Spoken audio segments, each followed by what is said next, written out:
രണ്ടാമത്തെ positive Indian pace ബോളർമാരുടെ മിന്നും form തന്നെയാണ്. ടോസ് നഷ്ടപ്പെട്ട് ആദ്യം ബാറ്റ് ചെയ്യാൻ ഇറങ്ങിയ അയർലൻഡ് തുടക്കം മുതൽ പിഴക്കുന്ന കാഴ്ചയാണ് നമ്മൾ കണ്ടത്. മൂന്നാം ഓവറിന്റെ ആദ്യ പന്തിൽ അയർലൻഡ് ഓപ്പണറും അവരുടെ നായകനുമായ പോൾ സ്റ്റേർലിങ്ങിനെ അർഷദീപ് സിംഗ് പുറത്താക്കുന്ന കാഴ്ചയാണ് നമ്മൾ കണ്ടത്. 6 പന്തിൽ 2 റൺസ് മാത്രമാണ് സ്റ്റേർലിങ്ങിന് നേടാനായത്.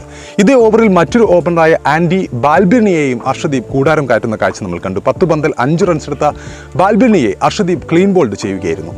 ലോർക്കൻ ടെക്കറും ഹാരി ടെക്ടറും ചേർന്ന് പിടിച്ചു നിൽക്കാൻ ശ്രമിച്ചെങ്കിലും 13 പന്തിൽ 10 റൺസ് എടുത്ത ടെക്കറെ പുറത്താക്കി ഹാർദിക് പാണ്ഡ്യ ഈ കൂട്ടുകെട്ട് പൊളിക്കുന്ന കാഴ്ചയും നമ്മൾ കണ്ടു. ഹാർദിക്കിന്റെ ഒരു ഇൻസിംഗറിൽ ടെക്കറിന്റെ സ്റ്റംപ് തെറിക്കുകയായിരുന്നു.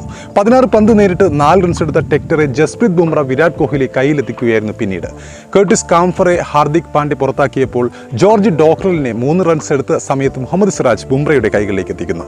മാർക്ക് അഡെയറിനെ 3 റൺസ് എടുത്ത് നിൽക്കുമ്പോൾ ഹാർദിക് പുറത്താക്കിയപ്പോൾ ബാരി മക്കാർത്തിയെ അക്ഷർ പട്ടേൽ റിട്ടേൺ ക്യാച്ചിലൂടെയും മടക്കുന്നു. ജോസ് ലിറ്റിൽ 13 പന്തിൽ 2 4 അടക്കം 14 റൺസ് എടുത്ത്